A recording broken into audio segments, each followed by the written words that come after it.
Everyone, welcome back to the channel Sapna's good life. कैसे हैं आप सब? I hope you all are doing really well. So friends, मैं गई थी इंडियन स्टोर, इंडियन ग्रॉसरी लेने के लिए। मैं काफ़ी सारी वेजिटेबल्स लेके आई हूँ जो यहाँ के लोकल स्टोर पर नहीं मिलती है। जैसे ये क्लस्टर बीन्स हो गई, भिंडी, लौकी, अपने करेले, कुंदरू, काफ़ी सारी सब्जियां हैं जो हमें इंडियन स्टोर से ही लेकर आनी पड़ती है। यहाँ बिल्कुल भी नहीं मिलती है। यहाँ पर आपको सिर्फ नॉर्मल सब्जियां मिल जाएंगी, जैसे आपको अदरक मिल जाएगा, नींबू मिल जाएगा, फूल गोभी, पत्ता गोभी, शिमला मिर्च। और शिमला मिर्च भी कलर्ड, ग्रीन वाली नहीं मिलती है, उसके लिए फिर हमें स्टोर ही जाना होता है। तो अब इन सारी सब्जियों के बिना तो अपने इंडियन खाना ही अधूरा है, तो उसके लिए हमें स्पेशल स्टोर ही जाना पड़ता है। अब मैं इन सारी सब्जियों को ना अच्छे से वॉश कर लूँगी और सुखा कर रख लूँगी। अलग अलग से सेपरेटली मैं इन सबको वॉश कर रही हूँ।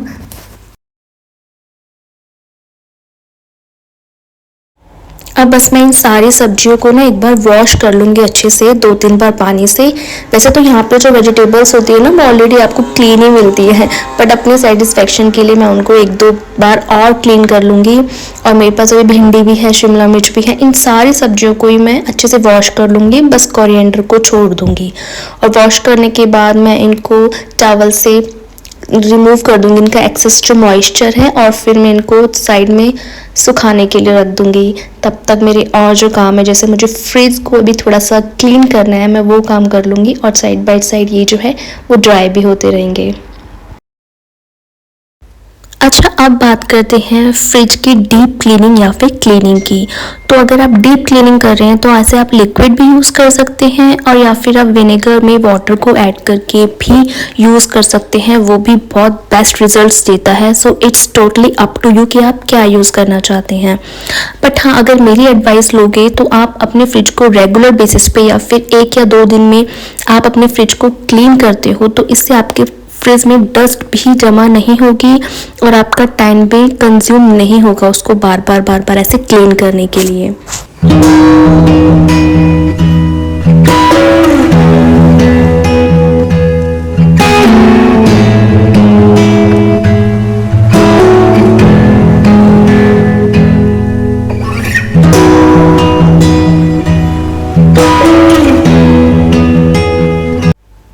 तो फ्रेंड्स, अगर मैं अपने फ्रिज के बारे में बात करूं तो मेरा रेफ्रिजरेटर जो है वो डबल डोर है। इसका टॉप पार्ट जो है वो फ्रिज कंपार्टमेंट वाला है, और जो बॉटम हाफ है वो इसका फ्रीज़र कंपार्टमेंट का है। सो अगर मैं जब इसकी मैं डीप क्लीनिंग करने लगती हूँ तो मेरे आराम से 1.5 से 2 घंटे लग जाते हैं इसकी डीप क्लीनिंग में। इसलिए मैं प्रेफरेंस देती हूँ कि मैं 1 से 2 दिन में इसको क्लीन करती रहूँ, सो दैट कि ये गंदा ना हो और मेरा ज़्यादा टाइम ना लगे, क्योंकि ऑफ कोर्स बहुत सारे काम होते हैं। अगर हम इसी की क्लीनिंग में करने बैठेंगे तो बहुत ज़्यादा टाइम हमारा कंज्यूम हो जाएगा।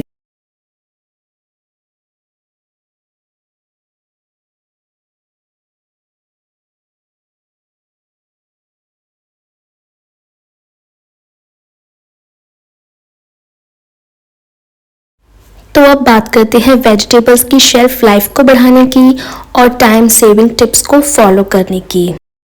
मैं क्या करती हूँ, मेरी जितनी भी वेजिटेबल्स होती हैं जो मुझे 2 या 3 दिन के अंदर बनानी होती हैं, तो मैं उन सारी ही वेजिटेबल्स को चॉप करके किसी एयर टाइट कंटेनर में रख देती हूँ, जिससे वो बिल्कुल भी ख़राब नहीं होती हैं। और जब भी मुझे उसे बनानी होती है, मैं इजीली फ्रिज खोलती हूँ और निकाल कर उसको बना लेती हूँ। इसमें बिल्कुल भी टाइम कंज्यूम नहीं होता है, बहुत शॉर्ट लगती है लाइफ। इजीली आओ और बना लो। कई बार अक्सर हम होता है बाहर जाते हैं तो भी मुझे दिक्कत नहीं होती है, आते हैं और आते ही मैं उसको बना लेती हूँ। तो ऐसे मैं उसको एयर टाइट कंटेनर में रख दूँगी। और जो बाकी की मेरी सब्जी है, जो क्लस्टर बीन है, मैं उसको ऐसे एक जिप लॉक बैग में सिक्योर करके रख दूँगी। इसमें आराम से 10 से 12 दिन तक भी सब्जियाँ ख़राब नहीं होती हैं। आप कोई भी सब्जी इसमें ईज़िली रख सकते हैं।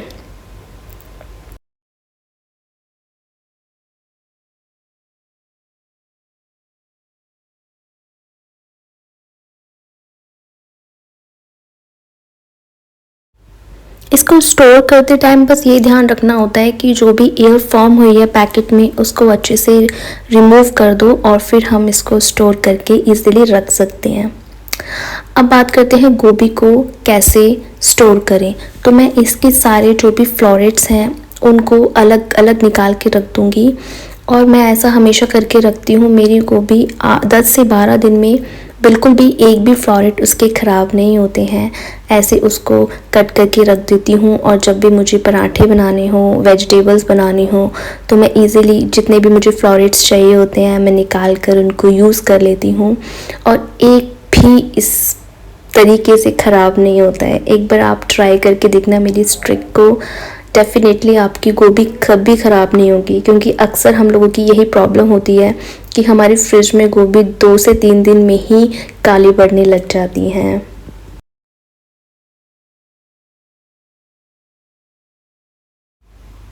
अब मैं इन फ्लोरेट्स को भी सेम वे से जिप लॉक बैग में सिक्योर करके रख दूंगी और मेरे आराम से 15 दिन निकल जाएंगे। और आपकी वेजिटेबल्स का फ्रेश रहना आपके वेदर पे भी डिपेंड करता है।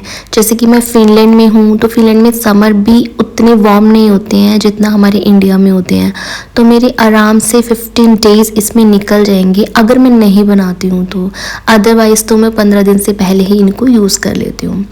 अब मैं आपको अपनी ये पत्ता गोभी दिखाती हूँ। ये पत्ता गोभी को आराम से 15 दिन हो गए हैं और आप देख सकती हैं कि इसको कुछ भी नहीं हुआ है। ये सिर्फ इतना छोटा सा ही पीस मेरा बचा था, तो बस हल्का फुल्का जो मुझे इसका ख़राब पार्ट लग रहा है उसको मैं इसे स्क्रैच करके और इसको रख दूँगी अपनी फ्रेश पत्ता गोभी के साथ और इसको कुछ भी नहीं होगा। ये एक सैम्पल मैं आपको दिखाना चाह रही थी कि आप इस जिप लॉक बैग को अगर यूज़ कर सकते हो तो आपकी vegetable fresh for long definitely रहती है।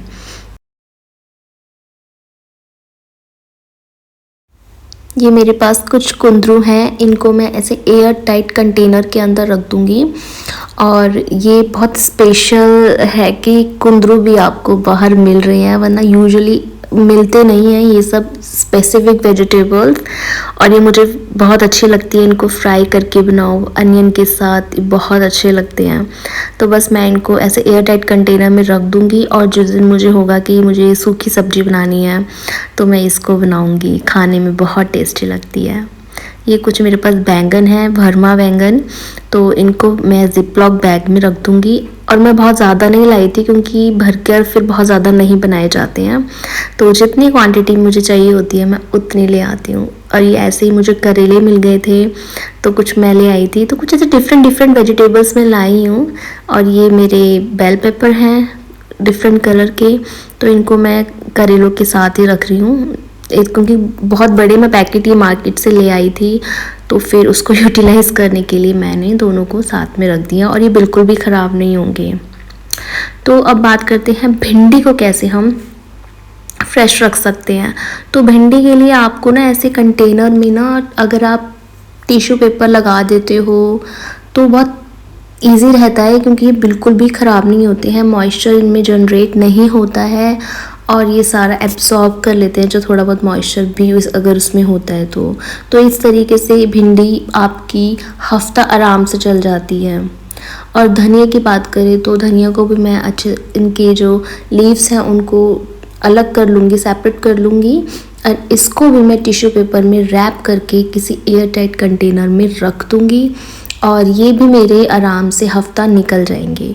और आपका वेदर गर्म हो या ठंडा हो, अगर आप इसको टिश्यू पेपर में रैप करके रखते हैं तो डेफिनेटली आपके धनिया को, आपकी जो फेनुग्रीक होती है, मेथी पत्ते होती है, आपका पुदीना हो गया, उन किसी भी आपकी ग्रीन लीफी वेजिटेबल को कुछ नहीं होता है ऐसे टिश्यू पेपर में रैप करके रखने से।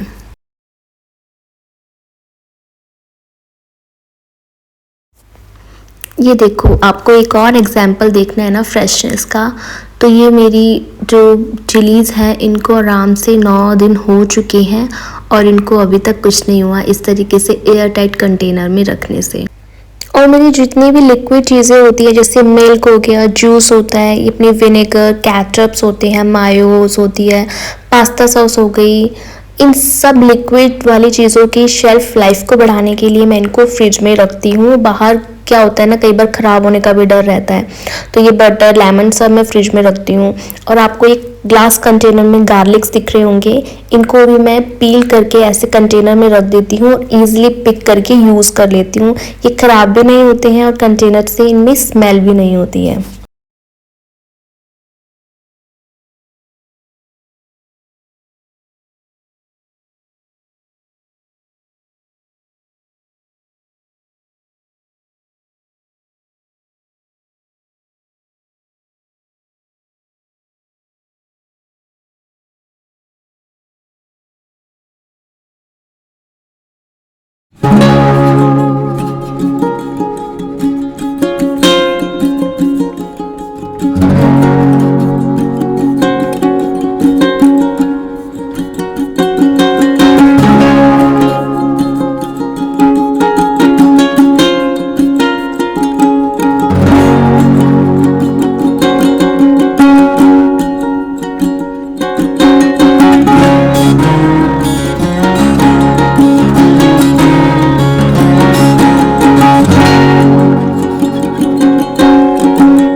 अब बात करते हैं हम लेडीज़ की मोस्ट कॉमन प्रॉब्लम, वो होती है अनियन को छीलना।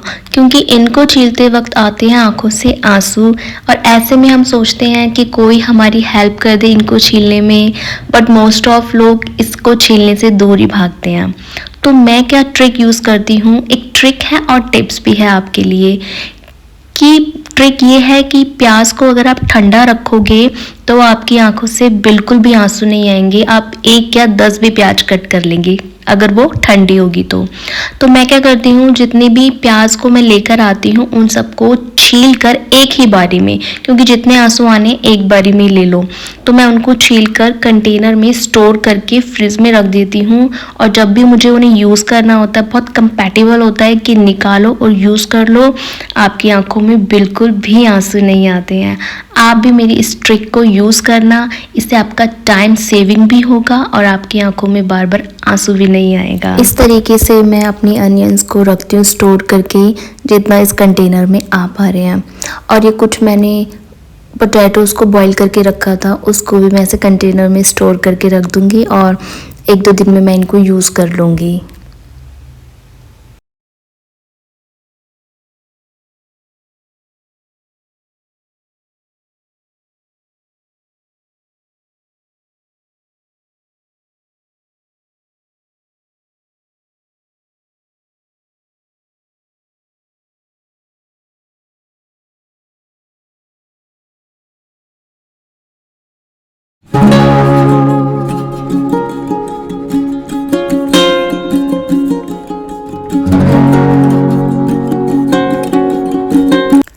अब ये मेरे फ्रीज़र कंपार्टमेंट हैं, ये 3 कंपार्टमेंट हैं। फर्स्ट में जैसे मैंने आइसक्रीम स्टिक्स रखी हुई हैं और ये होममेड टिक्की है जिन्हें मैंने जिपलॉक बैग में सिक्योर करके रखा है। सेकंड कंपार्टमेंट में मैंने फ्राइज़ और गार्लिक ब्रेड्स को रखा है, जिसे मैंने स्टोर से परचेज़ किया था और कभी कभी मैं घर पे भी बना लेती हूँ। और थर्ड में मैंने ऐसे चीज़ रखे हुए हैं पैकेट में, और ये मटर हैं और स्वीट कॉर्न्स हैं, और इनको मैंने ऐसे फूड क्लिप से सिक्योर करके रखा हुआ है ताकि ये ख़राब ना हो। तो फ्रेंड्स, ये था मेरे फ्रिज ऑर्गेनाइजेशन का मेथड। अगर आपको मेरी वीडियो अच्छी लगी हो, मेरी टिप्स एंड ट्रिक्स अच्छे लगे हों, तो वीडियो को लाइक करना, चैनल को सब्सक्राइब करना और कमेंट करके बताना कि कौन से मेथड्स आप फॉलो करते हो या कौन से मेथड्स टिप्स मेरी आपको अच्छी लगी हैं। तो मिलते हैं नेक्स्ट वीडियो में, तब तक के लिए बाय।